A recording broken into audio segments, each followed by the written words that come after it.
भगवान ने अपने मन की गुप्त बात बताया।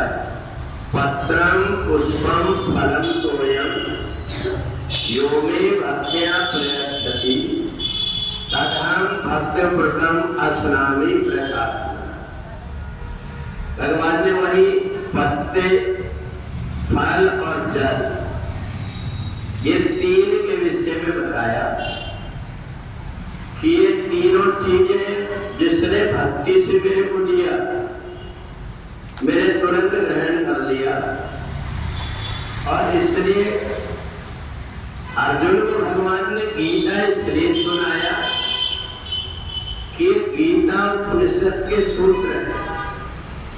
अगर एक बार व्यक्ति गीता सुन लेता और फिर भले कभी ना पढ़े या ना सुने, उसको ये लगता है कि मेरे भगवान की वाणी अपने कानों से सुना है और इतना सुनने मात्र से उसका परमात्मा से नाता हो जाता है।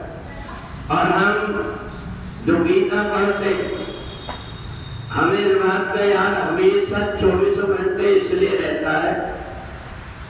अगर कोई कहता है कि सुबह मिलते अपन 7 बजे, तो तुरंत व्यक्ति के मुंह में निकल जाता नहीं, हमको उस समय हम 7:30 बजे से गीता पढ़ते हैं। जरा सा हम एक स्वाध्याय करते हैं, परंतु उसकी याद हमको दिन भर रहती, हमें पता रहता है, रात में सोते हैं तो याद रहता है। तो इसलिए भगवान ने कहा ये उपनिषद के जो सूत्र हैं, इसलिए मैंने बताया कि इन सूत्रों को एक बार जो सुन लेता है, उसके अंतःकरण के जितने मैल वो सब छूट जाता है। और इसलिए गंगा जी का जल बाहर से शरीर को शुद्ध करता है, परंतु गीता के शब्द अंदर में व्यक्ति को शुद्ध कर देते हैं।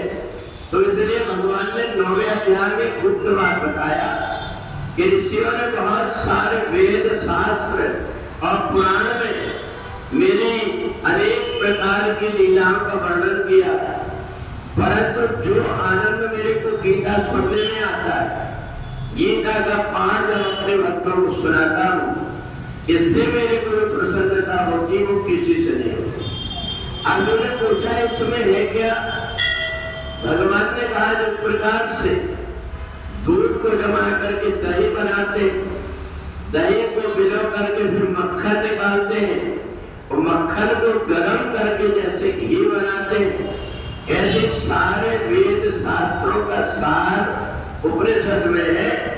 और उपनिषद का जितना भी सार है वो गीता में है।